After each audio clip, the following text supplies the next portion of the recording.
माईपीडी समाचार देख रहे हैं आप। मेरा नाम काजल तिवारी है। बंगाल के मुख्यमंत्री शुभेंदु अधिकारी और बिहार के सम्राट चौधरी अपराध और भ्रष्टाचार के मुद्दे पर समान रूप से चिंतित दिखते हैं। इस पर नियंत्रण के लिए दोनों एक्शन में हैं। दोनों के आदर्श उत्तर प्रदेश के मुख्यमंत्री योगी आदित्यनाथ हैं, पर दोनों में एक फर्क साफ नजर आ रहा। शुभेंदु एनकाउंटर से परहेज कर रहे हैं, जबकि सम्राट चौधरी अपराधियों पर फूल माला चढ़ाने जैसी बात कर रहे हैं। इसके लिए उन्होंने पुलिस को खुली छूट दे रखी है। उनके सीएम बनने से अब तक करीब दर्जनों एनकाउंटर हो चुके हैं। पुलिस की गोली से कुछ मारे गए और कई जख्मी हुए। इसे लेकर राजद के कार्यकारी अध्यक्ष और विधानसभा में नेता प्रतिपक्ष तेजस्वी यादव ने जातीय रंग देने की कोशिश की। उनका आरोप है कि चुन चुनकर खास जाति के अपराध कर्मियों का एनकाउंटर हो रहा है। हालांकि इस मुद्दे को जनाक्रोश में बदलने में नाकाम रहे, पर भरत तिवारी का मामला स्वतः स्फूर्त जनाक्रोश में तब्दील हो गया। जनता की नाराजगी को देखते हुए सम्राट चौधरी को बैकफुट पर आना पड़ा है। उन्हें इस घटना की न्यायिक जांच के आदेश देने के लिए मजबूर होना पड़ गया।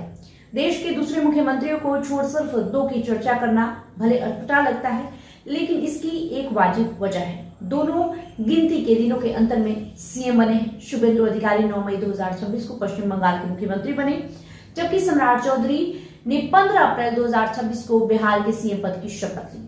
दोनों दूसरे दलों से आकर भाजपा में सीएम बने। दोनों करीब एक ही उम्र के हैं। शुभेंदु अधिकारी 1970 में जन्मे और चौधरी का जन्म 1968 में हुआ है।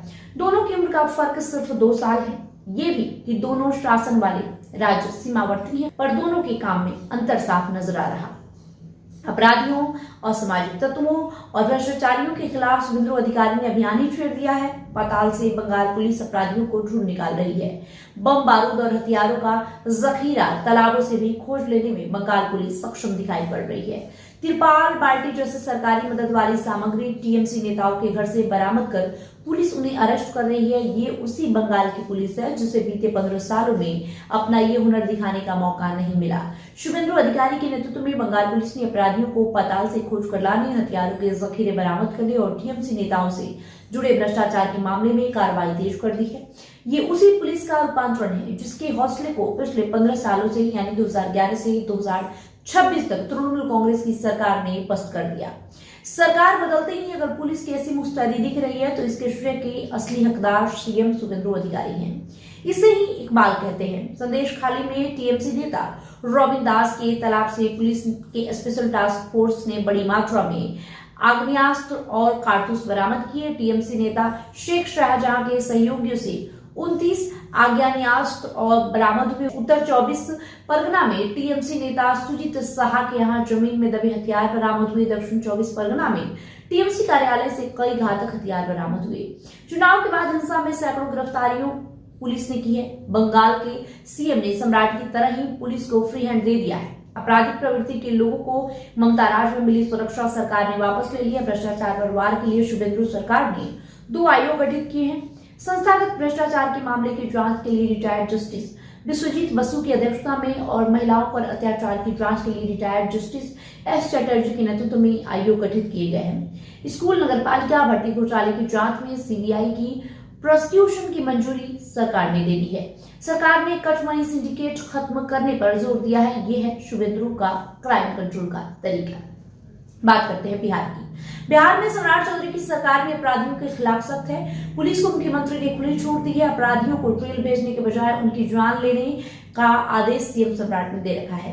पड़ोसी राज्य उत्तर प्रदेश के सीएम योगी आदित्यनाथ ने अपराधियों के एनकाउंटर और उनके घरों पर बुलडोजर एक्शन की नई संस्कृति विकसित की। इसकी सफलता ने दूसरे राज्यों में भी ऐसे ही एक्शन के लिए प्रेरित किया है। आम आवाम भी योगी मॉडल की तारीफ करता है। यही वजह है कि सम्राट चौधरी ने बिहार में पुलिस एनकाउंटर जैसे विकल्प को छूट दी है। हालांकि भरत तिवारी के एनकाउंटर के बाद सम्राट बुरी तरीके से फंस चुके हैं। इसे लेकर इतना सवाल मचा हुआ है कि सम्राट को न्यायिक जांच का आदेश देना पड़ा। आयोग अगर पुलिस की कमियां निकालती है तो इससे पुलिस का मनोबल कमजोर होगा। पहले ही विपक्षी दल एनकाउंटर का विरोध कर रहे थे। तेजस्वी यादव ने इस पर जाति का मुलम्मा भी चढ़ा दिया है। बिहार में भरत तिवारी के एनकाउंटर के बाद भारी जनाक्रोश पैदा हुआ है। बिहार के डीजीपी रहे और अभी आध्यात्मिक संत बन गए गुप्तेश्वर पांडे तो भरत तिवारी एनकाउंटर का सारा दोष पुलिस पर मढ़ रहे हैं। वे कहते हैं कि जिसने कोई क्राइम नहीं किया उसे गोली मारना कहीं से भी जायज नहीं है। ये पुलिस का अपराध है। गुप्तेश्वर पांडे की तरह एनडीए के भी कई नेता इस पर नाराजगी जता रहे हैं। भरत तिवारी की अंत्येष्टि में जिस कदर लोगों का हुजूम उमड़ा इससे भी जनाक्रोश का अंदाजा लगाया जा सकता है। योगी आदित्यनाथ की नकल करना सम्राट चौधरी के लिए मुसीबत बन चुका है। जी हाँ, आपको बताएं, बिहार में शासन की चर्चा नीतीश कुमार के बिना अधूरी होगी। उन्होंने अपराध से तबाह बिहार को मुक्ति दिलाने के वादे से ही सत्ता हासिल की थी। अपने पहले कार्यकाल यानी 2005 से 10 में नीतीश कुमार ने अपराधियों के खिलाफ कार्रवाई भी की। बड़े अपराधी जेलों में गए, जबकि छोटे अपराधियों ने क्राइम से तौबा कर लिया या बिहार छोड़कर दूसरे राज्यों में शिफ्ट हो गए। तब न एनकाउंटर पर आज की तरह जोर था और न ही इस तरह का कोई स्थापित मॉडल ही किसी राज्य में था। नीतीश के इस तरीके से अपराध पर इस तरह से अंकुश लगा दिया कि बिहार में सुशासन की देश भर में चर्चा होने लगी। नीतीश को सुशासन कुमार या सुशासन बाबू तक लोग कहने लगे थे। ये नीतीश के शासन का ओरिजिनल फॉर्मूला था। सम्राट चौधरी को शायद नीतीश से आगे निकलने की चिंता रही होगी, इसीलिए उन्होंने बिहार में आजमाया मॉडल छोड़ यूपी के योगी का मॉडल अपनाने का फैसला किया। और यही वजह है कि सम्राट चौधरी बुरी तरीके से भी फंसते हुए नजर आ रहे हैं।